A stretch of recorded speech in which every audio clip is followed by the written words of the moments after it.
The neon lights of Port Station 7 flickered as 3 alien merchants hurriedly packed their wares.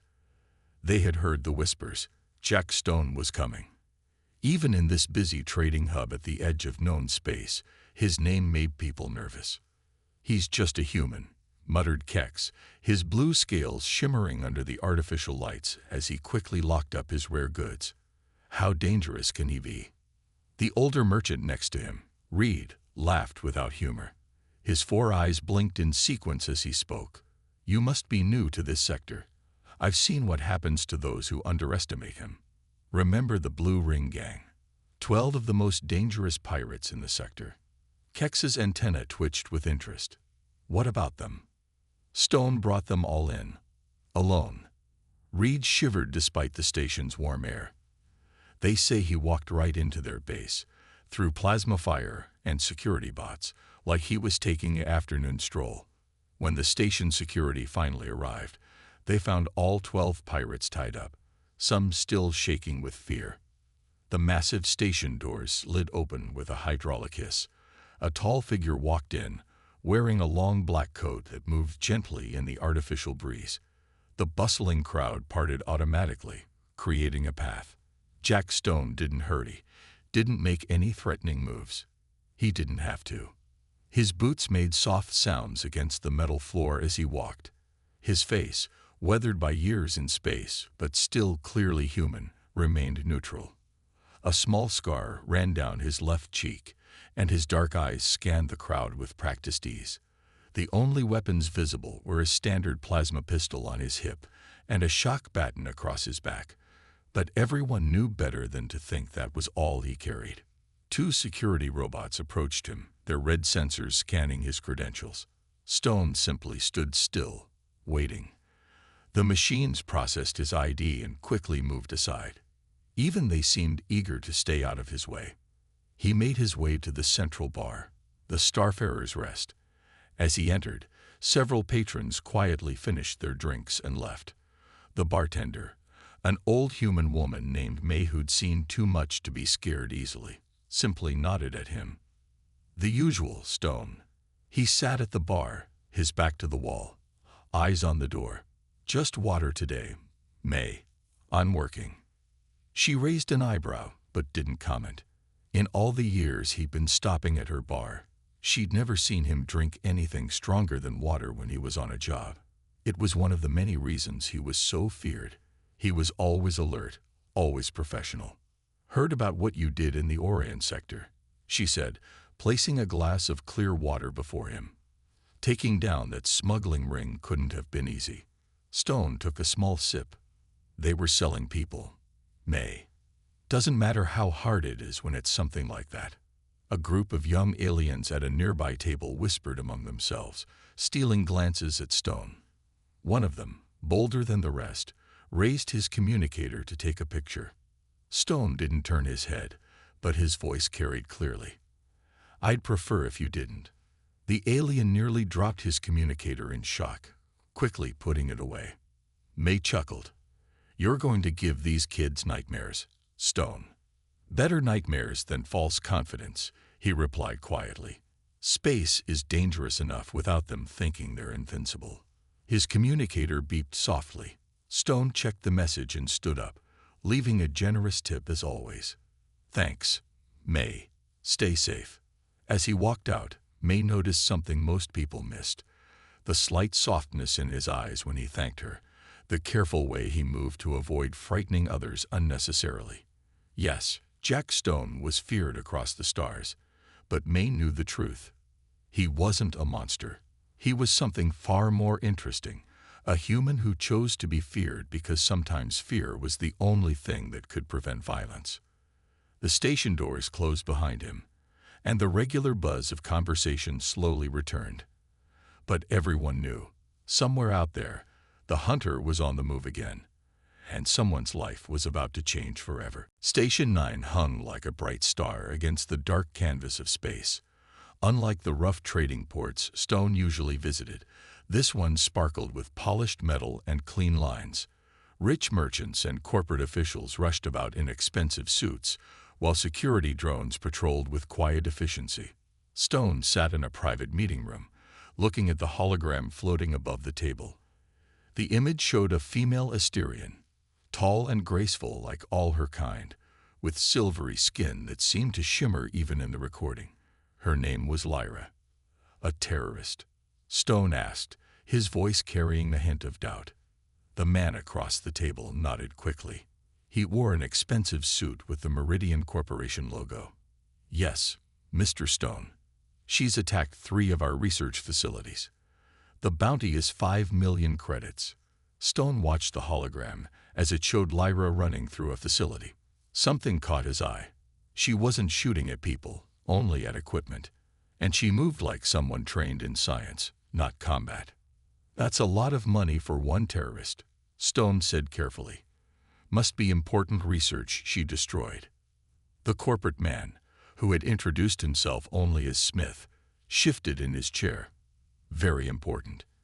Cutting-edge medical research. She's setting our progress back years. Stone had hunted enough criminals to know when something felt wrong. The way Smith avoided eye contact, how the bounty was far too high, the careful way they described the research. It all added up to something that didn't match the official story. I'll need full access to the case files, Stone said, keeping his face neutral.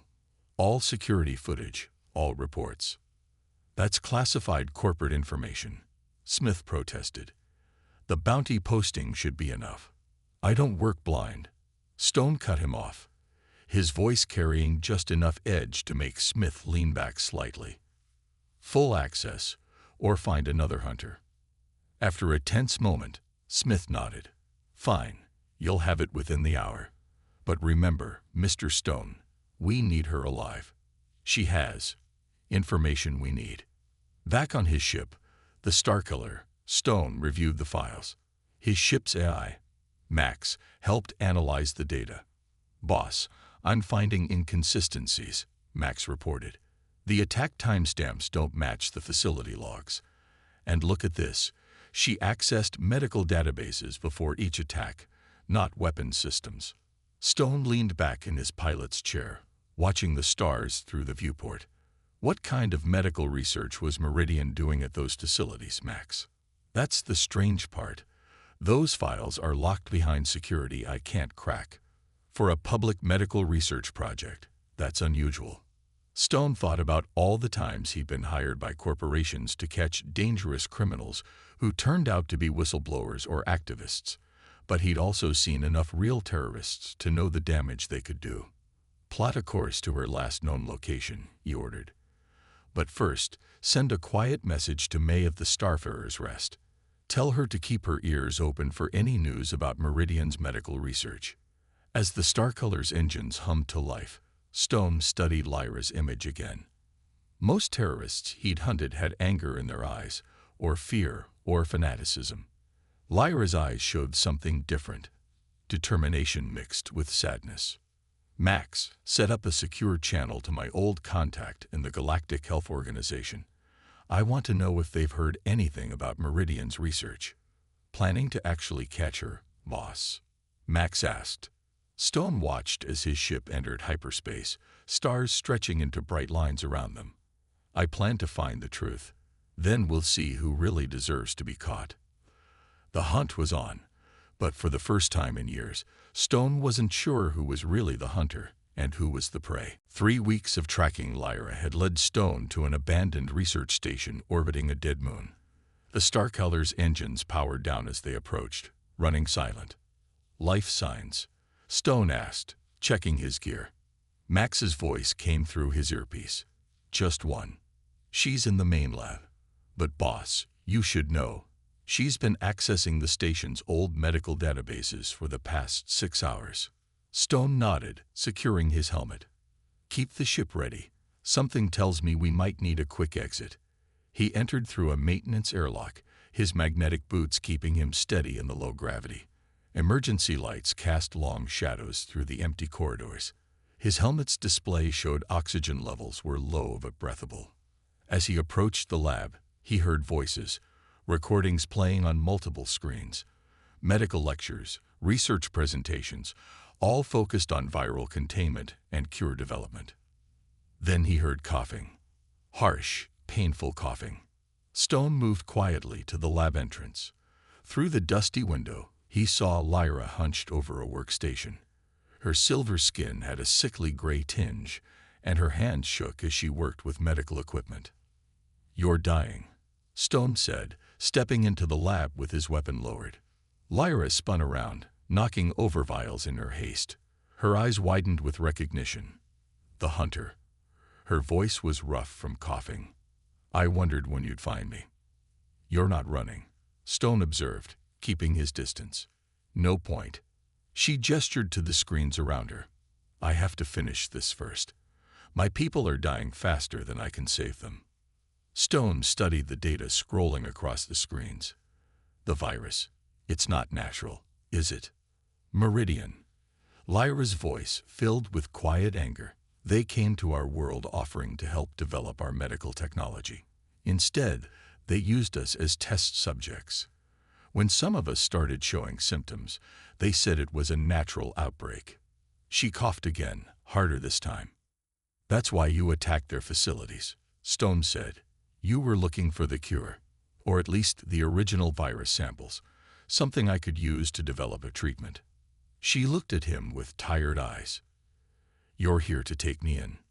Stone walked to one of the screens, reading the data. 5 million credits to catch one sick scientist. Seems excessive. He turned to her. "Unless they're scared of what you might tell the Galactic Council." A small hope appeared in Lyra's eyes. "You've figured it out." "Parts of it. My contact in the health organization found some interesting patterns.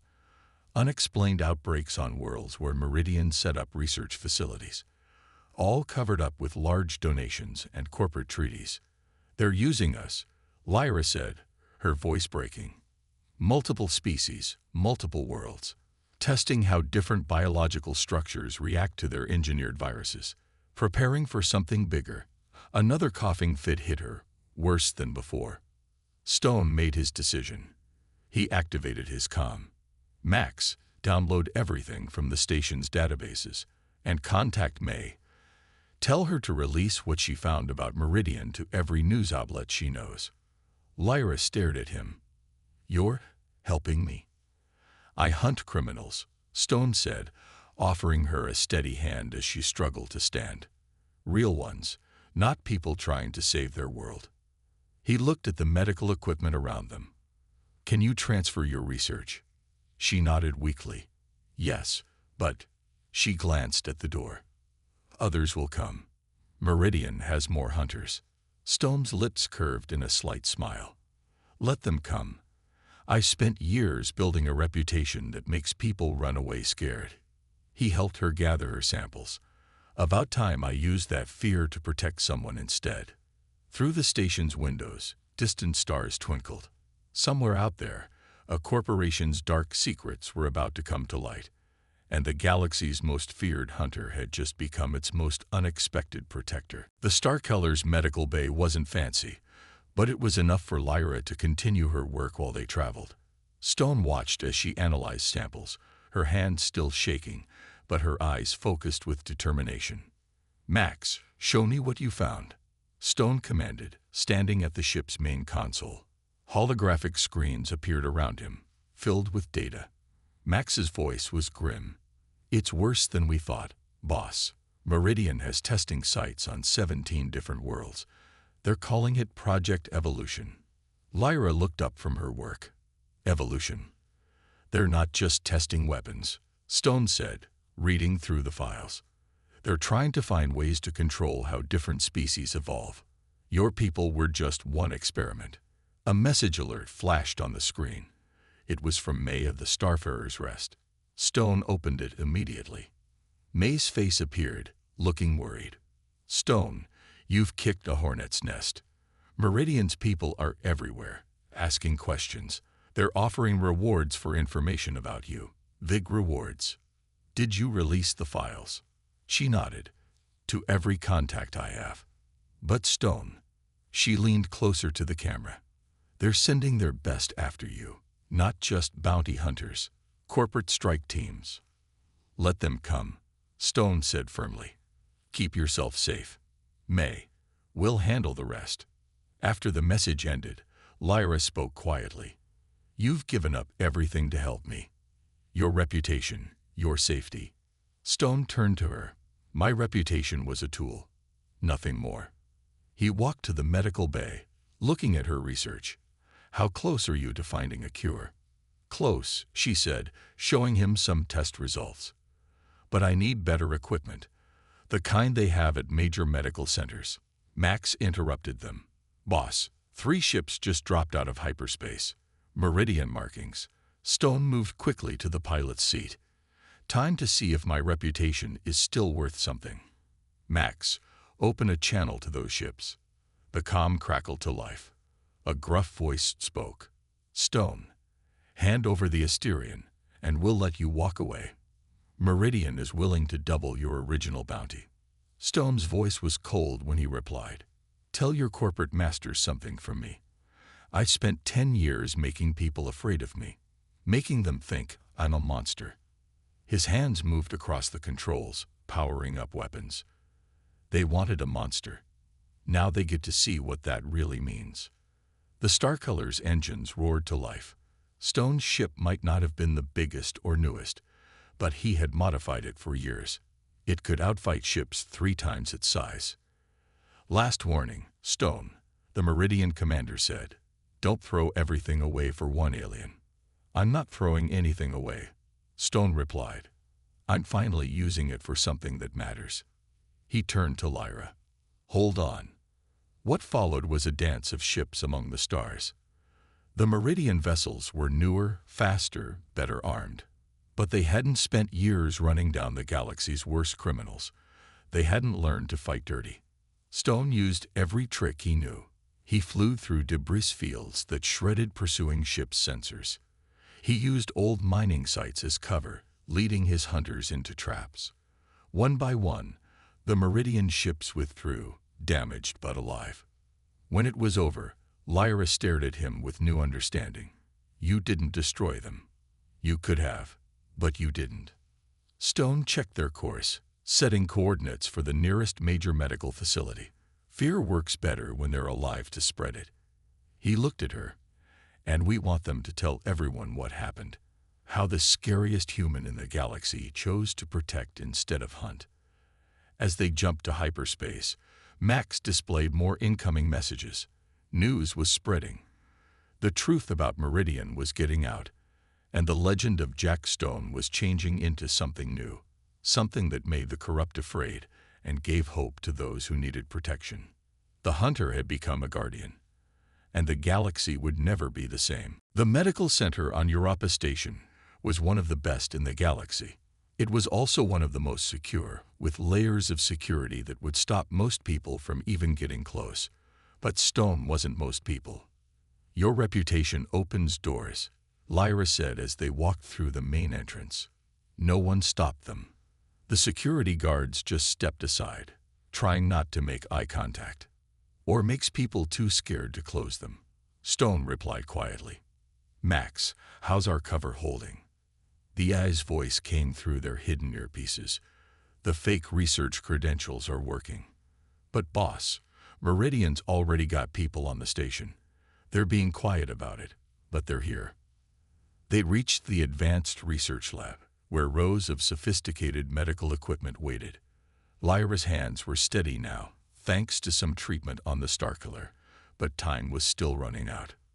"How long do you need?" Stone asked, watching her set up her samples. 2 hours to synthesize the cure. Maybe 3 to make enough for initial testing."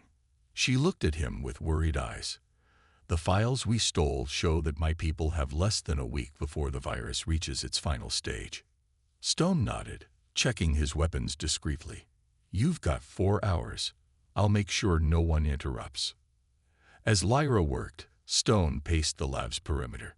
Through the large windows, he could see the gas giant Jupiter filling half the sky, its great red spot like a watchful eye.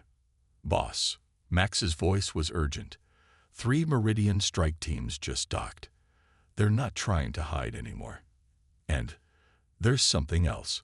Other bounty hunters are arriving. The reward for you both is up to 20 million credits now." Stone watched Lyra working frantically with the equipment. She was so close to saving her people. He thought about how easy it would be to walk away, take the money, go back to his old life. Max, send a message to every hunter and mercenary on this station. Text only. He dictated the message. This is Jack Stone. The person I'm protecting will save thousands of lives. Anyone who tries to stop that gets to find out if the stories about me are true. Anyone who helps us gets to be part of something better than credits. Your choice. Lyra looked up from her work.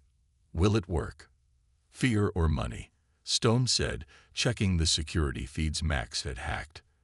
Let's see which is stronger. The next hour was tense. They could see Meridian's teams moving through the station, getting closer. But they weren't alone. Other figures were moving too. Bounty hunters and mercenaries, some of whom Stone recognized. They're taking positions around the lab, Max reported. But boss, they're not with Meridian. They're setting up defensive positions. Stone allowed himself a small smile. Sometimes people just need an excuse to do the right thing. Lyra's equipment beeped. First batch is ready, she said, holding up a vial of silvery liquid. The cure works in the simulations. We just need to produce more. That's when the station's lights flickered. Emergency announcements began blaring through speakers. Meridian's making their move, Stone said, drawing his weapon. They're cutting power to the lab. Lyra looked at her equipment in panic. Without power, we can't make enough cure. Everything we've done will be wasted. Stone's face hardened with determination. Max, send a message to our new friends outside. Tell them to protect this lab at all costs. He turned to Lyra. Keep working. You've got people willing to stand with us now. The sounds of approaching footsteps echoed through the corridors. The most feared human in the galaxy stood ready, not to hunt, but to protect. The real fight was about to begin. The backup generators hummed to life in the medical lab, casting everything in dim red emergency lighting. Stone stood at the main entrance, his weapon ready, listening to the approaching footsteps.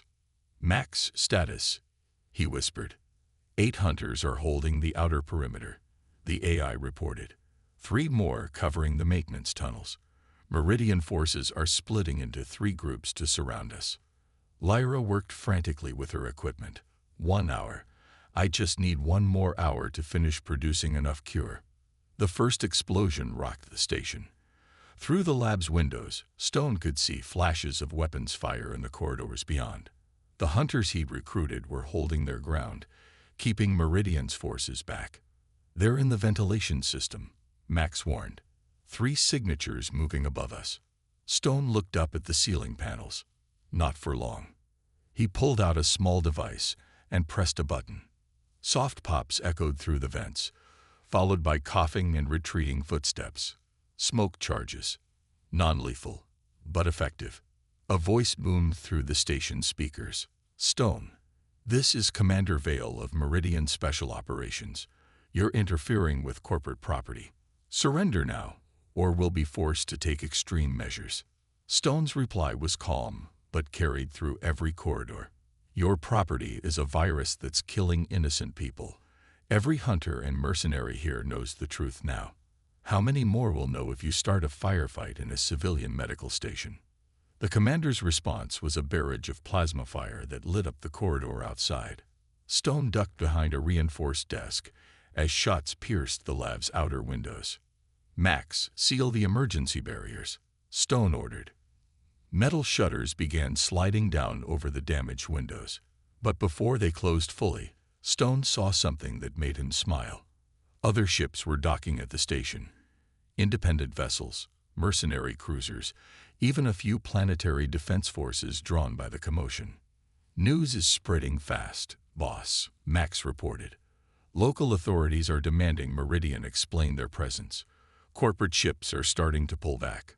A small squad of Meridian troops managed to breach the outer defenses, charging into the lab. This was what Stone had been waiting for. In close quarters, where reputation and fear were strongest, he was in his element. He moved like a shadow, disarming the first soldier before they could aim. The second fired and missed as Stone used their teammate as a shield. A quick strike to pressure points dropped 2 more. The last soldier simply dropped their weapon and ran. "Stories about you didn't do it justice," said a gruff voice. The huge alien hunter named Grok stepped into the lab, dragging an unconscious Meridian officer. "Never thought I'd fight alongside the great Jack Stone." "Never thought I'd see hunters choose right over credits," Stone replied, nodding respectfully. More defenders filed in, securing the lab's perimeter. They were an odd group: hunters, mercenaries, even a few station security officers who'd chosen to help, all drawn in by the chance to be part of something bigger than themselves. "It's ready," Lyra called out triumphantly, holding up a case of silvery vials. "Enough cure for the first wave of treatment, and I've uploaded the formula to secure medical networks across the galaxy." The sounds of fighting outside were fading. Meridian's forces were retreating. Their mission failed, their secrets exposed. Stone looked at the unlikely allies around him, people who'd once feared him now standing with him. "Max, send everything we have on Meridian's virus program to every news outlet in range. Let's make sure everyone knows what really happened here." The truth was out. The cure was ready, but Stone knew this wasn't over. Meridian wouldn't take this defeat lightly. The real test was still to come. 1 month after the battle at Europa Station, Stone stood before the Galactic Council. The great chamber was packed with representatives from hundreds of worlds, all watching as he testified about Meridian's crimes. "The evidence is clear," Stone said, his voice carrying through the vast room. Meridian Corporation tested engineered viruses on 17 different species. They planned to sell the cures for profit, controlling who lived and who died. The council chambers erupted in angry shouts. On the main screen behind Stone, data streamed showing proof of Meridian's experiments. Below that, another screen showed Lyra treating patients on her homeworld, the cure working exactly as she'd hoped. "Order." The council leader's voice boomed through the chamber. "We have heard enough. Meridian Corporation's leadership will face trial for their crimes. Their assets will be used to help their victims." Stone nodded and turned to leave, but the leader spoke again. "Mr. Stone, 1 moment." He stopped, turning back. "Your actions have challenged everything we thought we knew about you," the leader said. "For years, your name inspired fear. Now it inspires something else: hope." "Fear was a tool," Stone replied simply. "I needed a new one." After the hearing, Stone found Lyra waiting outside. Her silver skin had regained its healthy shine, and she smiled when she saw him. "My people want to thank you properly," she said. "They're calling you a hero." Stone shook his head. "You're the hero. I just helped the right person at the right time, and created quite a change in the process." May's voice came from behind them. The old bartender from the Starfarer's Rest walked up, grinning. "My bar's full of hunters arguing about who helped Stone take down Meridian. They're all trying to be heroes now." "Speaking of hunters," Lyra said, "what will you do now? Your reputation's changed." Stone looked out the huge windows of the council station, watching ships come and go against the backdrop of stars. "Max, bring up the latest reports." His AI displayed several headlines. "Corporate corruption exposed. More companies under investigation. Underground slavering discovered. Hunters join forces to free victims. Former bounty hunters form Justice Coalition." "Seems like there's still work to do," Stone said. "But different work. Better work." He turned to Lyra. "The galaxy's changing. People who used to chase credits are starting to chase justice instead. Because of you," Lyra said softly. "Because they chose to," Stone corrected. "Fear can make people run, or fight, or hide. But hope," he gestured to the headlines, "hope makes them choose to be better." May laughed. "The most feared human in the galaxy, now teaching others how to be heroes. Who would have thought?" Stone's communicator beeped. Max's voice came through. "Boss, got a distress call. Colony on the Outer Rim. Looks like another corporation trying to hide their experiments. Need help? Lyra asked, her eyes showing she already knew the answer. Stone nodded. Always room for one more hero. He looked at the gathered group, a human who'd chosen to be feared, an alien scientist who'd risked everything for truth, an old bartender who'd helped spread justice, and an AI who'd learned to believe in something better than programming. As they walked to the Starkiller, other hunters nodded respectfully as they passed, not in fear, but in recognition of what they represented. Change was possible. Justice was worth fighting for. And sometimes, the most feared person in the galaxy could become its greatest defender. The stars stretched out before them, full of new missions and new chances to help. Stone smiled slightly. Fear had served its purpose. Now it was time for something better. And somewhere out there, someone needed help. The Starkiller's engines hummed to life, ready for another adventure. The legend of Jack Stone wasn't over. It was just beginning a new chapter.